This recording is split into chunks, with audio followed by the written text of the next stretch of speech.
Good morning. This is Mission Control Houston. Welcome and thank you for joining us for today's edition of ISS Update this Thursday, August 9th.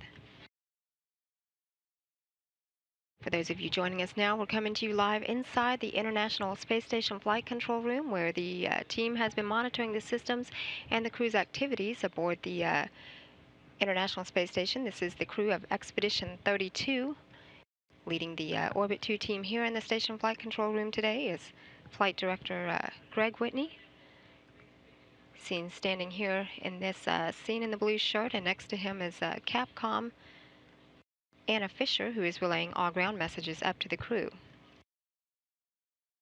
Meanwhile, the 6 crew members aboard the station include Russian cosmonaut and commander of the complex, Gennady Padalka, and flight engineers cosmonaut Sergei Revin and NASA astronaut Joe Acaba, shown here on the right-hand side. Padalka, Revin, and Acaba had launched to the orbiting complex aboard their Soyuz spacecraft as the Expedition 31 crew in May. Their vehicle docked to the Poisk module of the space station 2 days after their launch on May 14, and today they will complete their 88th consecutive day in space.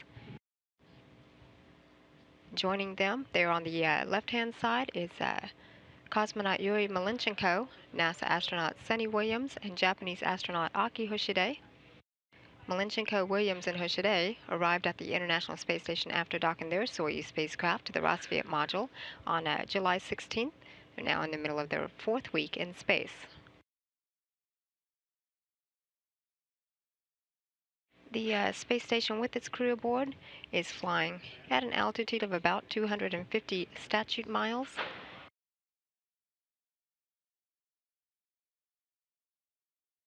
The orbiting facility is on a eastern track. It had just come across the southern tip of Brazil and is about to swing a northeastern track across the South Atlantic Ocean for an eventual pass over Africa.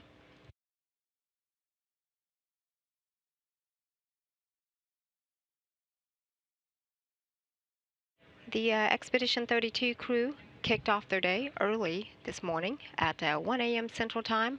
They followed that by the first of their 2 daily planning conferences with ground controllers at mission control centers around the world to review today's activities.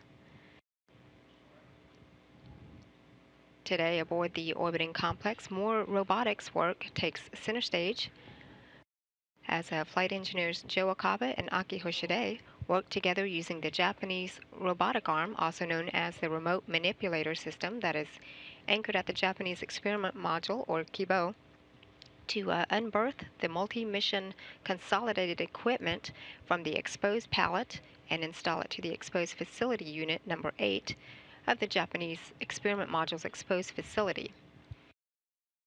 Just before today's update hour, Acaba and flight engineer Sunny Williams reviewed robotics procedures in advance of tomorrow's work to return that exposed pallet back into the Japanese HTV-3, the cargo vehicle.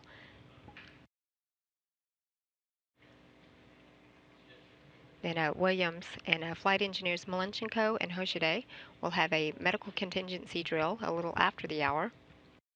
Williams also will spend some time with science. She'll work with the commercial generic bioprocessing apparatus. This is a small research facility that is used for biological experiments. Williams is working with the 6 YouTube Space Lab group activation pack experiments.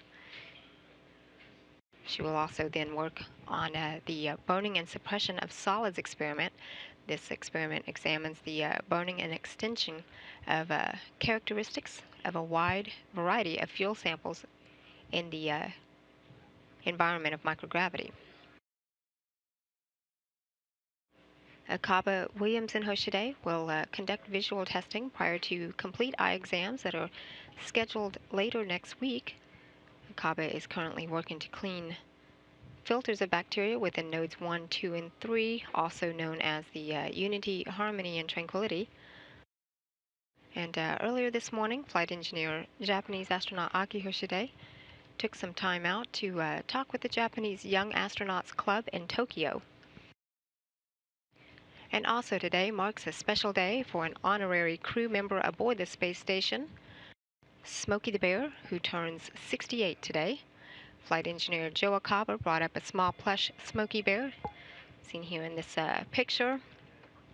He had served as the zero-G indicator aboard the Soyuz spacecraft that carried him up to the International Space Station back in May. The space station serves as a platform for studying Earth, natural and man-made changes, including the devastation of forest fires or wildland fires. Smokey also serves as a way to raise awareness about fire prevention and fire safety. We'll be talking with Jeff Miller of the U.S. Forest Service about its partnership with NASA in a few minutes here in Mission Control Houston. And meanwhile, aboard the orbiting laboratory, each crew member will have completed their daily 2 hours of exercise to help mitigate the negative effects of long-duration spaceflight on their bodies and also maintain their physical health. They will do some prep work for the next day, participate in their second daily planning conference before the evening meals and pre-sleep period.